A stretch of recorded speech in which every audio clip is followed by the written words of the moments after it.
ఇక్కడ పెట్టలేదు, ఇక్కడ పెట్టి చాలా డేస్ కి మంచి కమర్షియల్ మూవీ అనిపించింది. బోర్ కొట్టలే. అంటే కమర్షియల్ మూవీ అంటే మనకి నార్మల్ గా తీసుకెళ్ళిపోతారు కదా, చాలా డేస్ కి అంటే మన స్టార్ హీరోల సినిమా చూస్తున్నారు కంబ్యాక్ లాగా. కమర్షియల్ నాని గారికి ఓవర్ అయ్యాయి అలా లేదు, సూపర్ ఉంది. అండ్ వీళ్ళైన క్యారెక్టర్ చేసి ఆయన హీరోనా నాని హీరోనా అర్థం కావట్లేదు. ఓకే, ఈయన హీరోలా ఉన్నారు.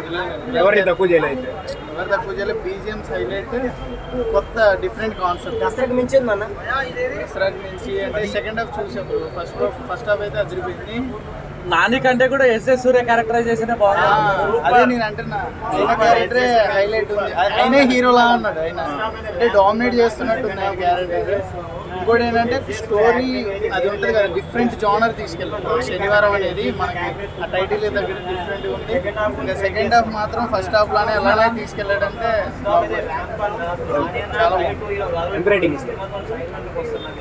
అయితే నేనైతే 9.8 అనుకుంటున్నాను. సెకండ్ హాఫ్ చూసి చెప్పాను, హిట్ స్టోరీ బాగుంది. ఫస్ట్ హాఫ్ ఎలా ఉంది చెప్పేశాడు. అవునా? ఫస్ట్ హాఫ్ లో నాని గారి క్యారెక్టరేషన్ ఎలా అనిపించింది మీకు? అవునా? బీజం ఇంటర్వెల్ బ్యాంక్ ఎలా ఉంది? బాగుందా? ఇంటర్వెల్ బ్యాంక్ ఎలా ఉంది? ఎలా ఉందన్న మూవీ? ఎలా ఉంది?